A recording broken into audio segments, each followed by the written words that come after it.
नमस्कार दोस्तों। आज की ये स्टोरी है आशा नाम की एक लड़की की। आशा जो कि एक गांव में रहती थी। आशा की अभी अभी नई नई शादी हुई थी। आशा की जब शादी होती है तो उसके 2-3 दिन के बाद आशा के पति दिलीप को काम के सिलसिले में बाहर दुबई जाना पड़ता है और आशा उस घर में अपनी सासू माँ के साथ अकेली रहा करती थी। और ये जो स्टोरी है, आशा ने अपने अनुभव के बारे में हमें बताया है कि उनके साथ आखिर हुआ क्या था।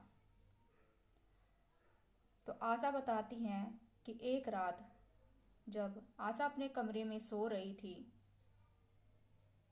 तभी अचानक से उनका टीवी चलना स्टार्ट हो जाता है। आशा उठकर देखती है तो वो टीवी चल रहा था। आशा काफी डर जाती है और जाकर टीवी को बंद कर देती है और आकर अपने बिस्तर पर लेट जाती है।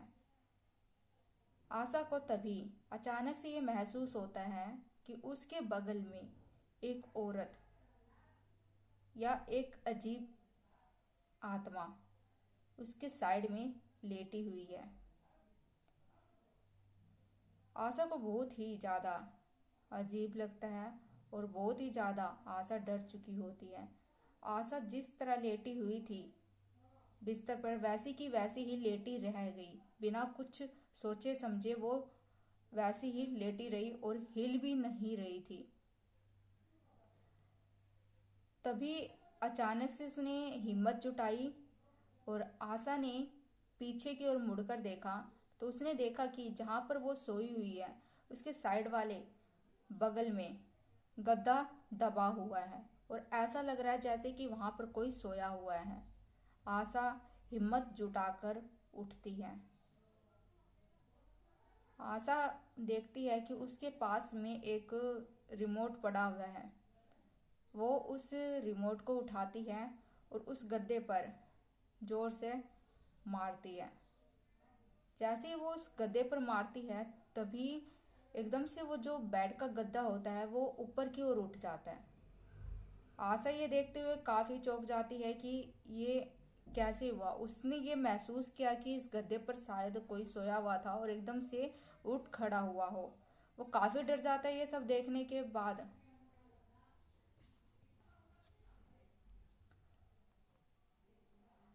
आशा वहां पर पड़े हुए पास में एक उसके पास फोन होता है, वो उस फोन को उठाती है और फोन करने लगती है अपनी सासू माँ के पास, जो कि बगल वाले कमरे में ही सो रही थी। आशा को इतना डर लग रहा था कि वो वहां से हिल भी नहीं पा रही थी, तो वो अपने फोन को उठाती है और अपनी सासू माँ के पास फोन करने लगती है। तो उसकी सासू माँ उसके कमरे में आती है। कमरे में आने के बाद आशा से पूछती है कि क्या हुआ है और तुम इतना क्यों डर रही हो। आशा बोलती है कि इस कमरे के अंदर कोई है। उसकी सासू माँ को विश्वास नहीं होता और वो बोलती है कि ये सब तुम्हारा वहम है, इस कमरे में हमारे अलावा कोई भी नहीं है। वो बोलती है कि नहीं सासू माँ, इस कमरे के अंदर कोई है। मैंने अभी इस बेड पर किसी को लेटे हुए देखा है और ये गद्दा दबा हुआ था और एकदम से ये गद्दा ऊपर की ओर उठ गया और अचानक से ऐसे लगा कि जैसे कि इस बिस्तर से कोई उठकर खड़ा हुआ हो। सासू माँ भी मतलब चौंक जाती है और उन्हें भी यकीन नहीं होता कि क्या ऐसा हो सकता है। जैसे ही वो अपने सासू माँ को और भी आगे की कहानी बताने लगती है तभी उस आशा के रोंगटे खड़े हो जाते हैं और वो देखती है कि उसके जो सासू माँ है उसके पीछे एक परछाई खड़ी है, जो कि बहुत ही लंबी परछाई थी जिसका कद ऊंचा था और वो बहुत ही ज्यादा मतलब डरावनी लग रही थी। और वो कोई आदमी नहीं था बल्कि एक औरत थी और वो औरत बहुत ही ज्यादा इतनी डरावनी थी कि आशा ये सब देखकर वहीं पर बेहोश हो जाती है और उसकी सासू माँ उसको उठाने लगती है पर आशा को होश नहीं आता है। उसके बाद सासू माँ जो होती है आशा को उठाकर हॉस्पिटल ले जाती है, वहां पर एडमिट करवाती है आशा को। उसका चेकअप किया जाता है तो डॉक्टर बताते हैं कि आशा को बीपी लो हुआ है और डर के मारे आशा की हालत बहुत ज्यादा खराब है। आशा अपनी सासू माँ को सारा कुछ बता देती है, पर उसकी सासू माँ विश्वास करने को तैयार नहीं थी कि आशा ने किसी को यहाँ पर देखा है। तो आशा बोलती है कि मैं इस घर के अंदर नहीं रहूँगी, क्योंकि इस घर के अंदर कोई रहता है। और वो अपनी सासू माँ को ये कह रही थी कि हम इस घर को चेंज करके किसी और घर में चलते हैं, पर उसकी सासू माँ तैयार नहीं थी और बोल साफ साफ मना कर देती है कि नहीं, हम इस घर को खाली कर कर कहीं नहीं जाएंगे।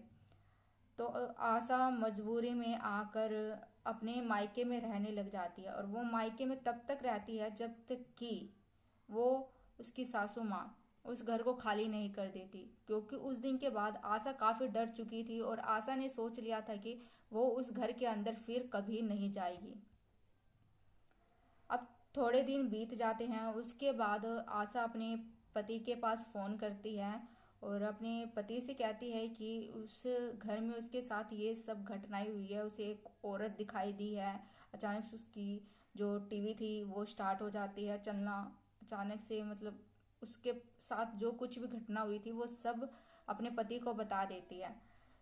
तो उसका जो पति होता है वो अपने साथ घटी ये घटना अपनी पत्नी को बताता है, आशा को, कि उसकी पहले भी एक शादी हुई थी और दहेज के मामले में जो उसके परिवार वाले थे वो उसकी पहली पत्नी को काफ़ी परेशान करते थे और ऐसा भी बोलते थे कि उन्होंने उसे जहर दे दिया या मार दिया। पर आशा का पति बोलता है कि जहर हमने नहीं दिया था, और जहर जो था वो उस जो पत्नी थी उसकी, उसने ही पी लिया था खुद ही। और ये सब जो घटना थी जो आशा के पति के साथ घटी थी, ये सब कुछ आशा के फैमिली वालों को नहीं पता था। उन्होंने आशा की फैमिली से कुछ भी नहीं बताया था, और जब आशा को ये बात पता चलती है तो वो अब उस घर में जाने के लिए बिल्कुल भी तैयार नहीं थी, क्योंकि उसके साथ वो घटना हो चुकी थी और जो आशा के पति थे उन्होंने भी आशा से बहुत कुछ छुपा रखा था। तो आशा जो होती है वो अपने पति के साथ नहीं जाती है, और उसके बाद जो वो मुकदमा चल रहा था उसकी पहली पत्नी का कि उसने जहर खा लिया था दहेज के मामले में, तो वो जो थी वो आज भी अदालत में मतलब चल रही है केस, क्या हुआ था क्या नहीं हुआ था। पर आशा के साथ बहुत ही बुरा होता है, क्योंकि उसके साथ वो भूतिया घटना भी हो जाती है और उसके पति जो होते हैं उनने उनको कुछ भी बात नहीं बता रखी थी, सब कुछ छुपा रखा था। तो दोस्तों, आप लोगों को कैसी लगी आशा के साथ घटी हुई ये भूतिया घटना, आप लोग ज़रूर बताइएगा। तो मिलेंगे एक और नए हॉरर स्टोरी में, तब तक के लिए आपका बहुत बहुत धन्यवाद दोस्तों।